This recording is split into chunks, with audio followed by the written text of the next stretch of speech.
Seigneur. Heureux ceux qui croient sans avoir vu. Alléluia, il est vivant. Alléluia, gloire à son nom. Alléluia, il est vivant. Alléluia, gloire à Dieu.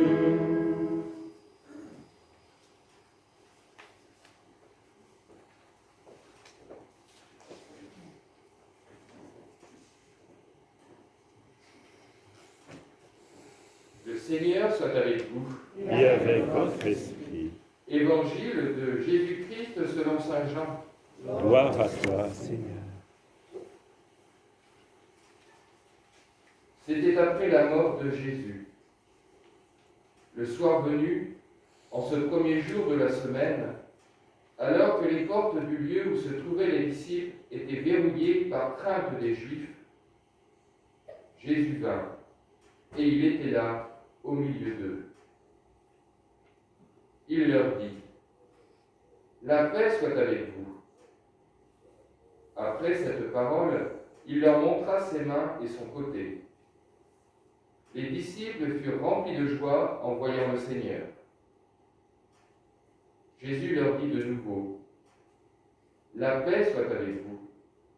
De même que le Père m'a envoyé, moi aussi je vous envoie. » Ayant ainsi parlé, il souffla sur eux et il leur dit : « Recevez l'Esprit Saint. À qui vous remettrez ses péchés, ils seront remis. À qui vous maintiendrez ses péchés, ils seront maintenus. » Or, l'un des 12, Thomas, appelé Didyme, c'est-à-dire jumeau, n'était pas avec eux quand Jésus était venu. Les autres disciples lui disaient : « Nous avons vu le Seigneur. » Mais il leur déclara : « Si je ne vois pas dans ses mains la marque des clous, si je ne mets pas mon doigt dans la marque des clous, si je ne mets pas la main dans son côté, non, je ne croirai pas. » 8 jours plus tard, les disciples se trouvaient de nouveau dans la maison et Thomas était avec eux. Jésus vient, alors que les portes étaient verrouillées, et il était là au milieu d'eux. Il dit : « La paix soit avec vous. » Puis il dit à Thomas : « Avance ton doigt ici et vois mes mains. Avance ta main et mets-la dans mon côté. Cesse d'être incrédule, sois croyant. » Alors Thomas lui dit : « Mon Seigneur et mon Dieu. » Jésus lui dit : « Parce que tu m'as vu, tu crois. Heureux ceux qui croient sans avoir vu. » Il y a encore beaucoup d'autres signes que Jésus a faits en présence des disciples et qui ne sont pas écrits dans ce livre.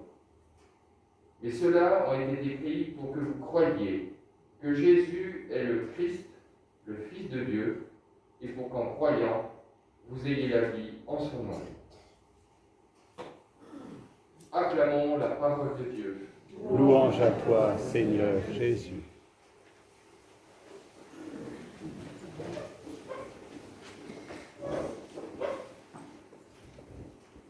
Voilà, cet évangile a quelque chose d'extrêmement touchant et je crois qu'il peut nous rejoindre, chacun et chacune d'entre nous. Nous n'avons peut-être pas une vision très, a priori, très positive de Thomas. Je voudrais apporter peut-être une autre manière de voir les choses. Thomas est un homme qui me semble, quand on regarde les quelques épisodes où il apparaît, finalement, un homme très sympathique. Et je crois extrêmement proche de Jésus. Pierre est proche, parce qu'il est l'apôtre choisi pour être la pierre angulaire. Jean est présenté comme vraiment le contemplatif, le plus jeune. Et Jésus a un regard vraiment de tendresse pour Jean dans sa jeunesse fougueuse et contemplative. Mais Thomas, on dit qu'il est le jumeau. Thomas veut dire jumeau. je crois qu'il y a une grande proximité avec Jésus. Et je m'appuie sur les quelques passages où on parle de Thomas. Il y a un moment où Jésus dit eh bien, vous connaissez le chemin, et Thomas va répondre du tac au tac, mais comment veux-tu qu'on connaisse le chemin? On ne sait pas où tu vas. Donc, vous voyez, il y a une espèce de simplicité de Thomas qui ose poser des questions, peut-être que tout le monde se pose, mais les autres sont là comme ça en disant, on ne va pas interrompre le maître. Bah, Thomas lui dit, écoute, c'est bien beau le chemin, mais dis-nous d'abord où tu vas. Après, on te dira quel est le chemin à prendre. Voilà, GPS avant l'heure. Et puis, à un autre moment, et il s'approche avant cet épisode-là, il s'approche de Jérusalem et de Béthanie pour aller rejoindre Marthe et Marie. Lazare est mort et malade, et Jésus s'approche. On ne sait pas encore que Lazare est mort. Et les disciples disent à Jésus, les apôtres, mais on ne peut pas y aller, tu sais bien qu'ils ont essayé de te lapider, si tu y vas, c'est la cata, qu'est-ce qui va t'arriver? Et Thomas qui dit, voilà, tout franco, ben, allons-y avec lui et mourrons avec lui. Vous voyez, c'est vraiment un ami, un proche. Et puis, après la résurrection, Thomas va apparaître aussi dans ceux qui vont entourer Pierre, qui est un peu, qui est très marqué par son reniement.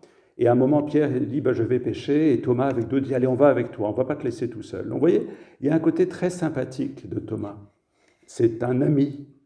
Et peut-être qu'il est un peu jumeau du Christ dans le sens où il est finalement quelqu'un sur lequel on peut compter. Et puis dans cet évangile-là, ils sont tous enfermés par la peur des Juifs, disent-ils, c'est-à-dire de ceux qui ont fait condamner Jésus. Les Juifs, ils sont Juifs eux-mêmes, enfin disons des chefs. Et Thomas, il n'est pas là. Moi, je me plais à penser que peut-être Thomas n'est pas forcément autant dans l'angoisse que les autres, où il dit, moi je sors, je vais faire les courses, on ne va pas rester enfermé comme ça, il faut qu'on continue à vivre malgré tout. Et donc il n'est pas là quand Jésus arrive, il manque de peau, il est parti au mauvais moment.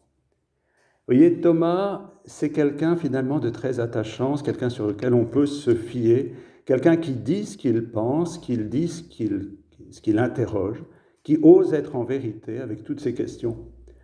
Alors quand il revient et qu'on lui dit que Jésus est apparu, il dit ça c'est un peu fort.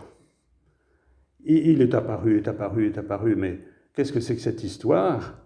Et moi j'étais pas là, c'est pas possible qu'il soit venu quand j'étais pas là. Si vous voulez, il y a quelque chose, c'est pas que d'ordre intellectuel, c'est d'ordre affectif. Et je crois que Thomas, ce qu'il souhaite, c'est faire cette expérience comme les autres. Je dirais, il en bave de jalousie. Il dit, c'est pas possible, moi aussi je veux le voir. Si, il est là, qu'il se montre et que je le vois. Et il dit, voilà, moi je veux le toucher, c'est-à-dire je veux le retrouver. Son cœur est blessé par l'absence de l'ami, de la mort de son ami, et il a envie de le voir. Il a envie, voilà, comme Marie-Madeleine, qui, quand elle se rend compte que c'est Jésus, elle manifeste son désir qui reste là avec elle. Et Thomas, il doit être habité par ce désir qu'on revienne finalement avant cette catastrophe qui vient de se passer, la mort de Jésus. Il a envie de le retrouver là au milieu d'eux, qui va les guider, qui va les conduire, qui va leur dire le chemin. Le chemin. Donc, Thomas, pour moi, c'est lui faire injure que de le voir juste comme un incrédule. Pour moi, Thomas, c'est une amitié blessée, une amitié en attente, le désir de retrouver celui qui est parti. Alors, quand Jésus est là devant lui, et que Jésus va dévoiler ce désir de Thomas de le retrouver vraiment, il lui dit, écoute Thomas, je suis là. Tu veux mettre ta main dans mon côté? Vas-y, mais là, j'y suis. Et vous voyez, contrairement au tableau, vous avez déjà vu des tableaux de cette scène, je crois, vous l'avez peut-être en mémoire, et on voit que Thomas va mettre sa main dans le côté de Jésus. Excusez-moi, allez chercher dans l'Évangile, vous verrez ça nulle part. Il n'est pas dit que Thomas met sa main dans le côté de Jésus. Relisez. Il est juste dit que Jésus lui dit, tu peux mettre ta main dans mon côté. Mais il n'y a aucun geste qui manifeste ça. Juste après cette parole, Thomas, il craque. Il dit, mon Seigneur et mon Dieu. Il s'est senti rejoint dans son désir, dans son attente. Et il se rend compte que finalement, tout est là. Tout ce qu'il attendait est là, et autrement. autrement. Il n'a plus besoin, si vous voulez, de toucher Jésus, parce qu'il y a un grand basculement qui s'opère. À partir de là, quand il dit « Mon Seigneur et mon Dieu », il se rend compte que ce Jésus qu'il a connu, avec lequel il a marché, qui est son ami, eh bien maintenant il appartient à tout le monde. Il n'appartient plus qu'à ce petit groupe de 11 qui sont là, au tout proche, à Marie-Madeleine. Il appartient à tous les êtres vivants. Hier soir, Saint-Pierre-au-Maître, j'avais retrouvé une grande clé qui avait été offerte par la communauté coréenne. Et je disais à nos frères et sœurs de Saint-Pierre-au-Maître, vous voyez, Jésus, il est ici ce soir à Saint-Pierre-au-Maître, mais il est aussi en Corée, là-bas au bout du monde. Puis il est en Afrique, et puis il est aux États-Unis, et puis il est en Amérique latine, et puis il est en Australie. Il est partout maintenant. Il est partout où l'on veut bien croire qu'il est vivant. Et il est partout où vous êtes. Vous allez repartir. Tout à l'heure, je faisais la file d'attente dans une boulangerie. Et puis je me disais, je voudrais mieux être à l'église pour prier. Puis je me suis dit, mais mon gars, tu n'as pas besoin d'aller dans l'église pour prier. Le Seigneur est là avec toi, dans cette file d'attente. Partout, il est là. Et vous voyez, c'est ça le grand basculement. C'est qu'à ce moment-là, il n'y a plus besoin de toucher Jésus physiquement parce qu'il est là spirituellement pour chacun et chacune d'entre nous. Jésus est vivant. Et ce qui est extraordinaire, c'est qu'il peut être présent à tous les êtres vivants, tous les hommes et les femmes de ce monde, en même temps, de tous les temps et de tous les lieux, parce qu'il est ressuscité. Il est notre Dieu. Il est le vivant. C'est ça la grande miséricorde. C'est que maintenant, il n'y a plus besoin d'être ceci ou cela, de se faire... Il est là partout, pour tous et pour chacun et chacune. Et alors c'est pour ça que Thomas finalement va faire le plus grand cri de foi de tout le Nouveau Testament. C'est extraordinaire. Tout d'un coup, il se rend compte que dans cet homme avec lequel il a cheminé, il y a toute la présence du Père, la présence de Dieu, la présence de l'Esprit qui va pouvoir se communiquer dans le souffle de Jésus qui souffle sur la communauté, sur chacun et chacune. Et à ce moment-là, la communauté devient vivante de cette vie.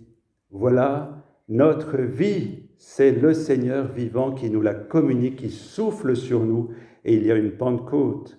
Et c'est ça qui fait que cette communauté, vous avez vu la description de la communauté, excusez-moi, un peu idyllique.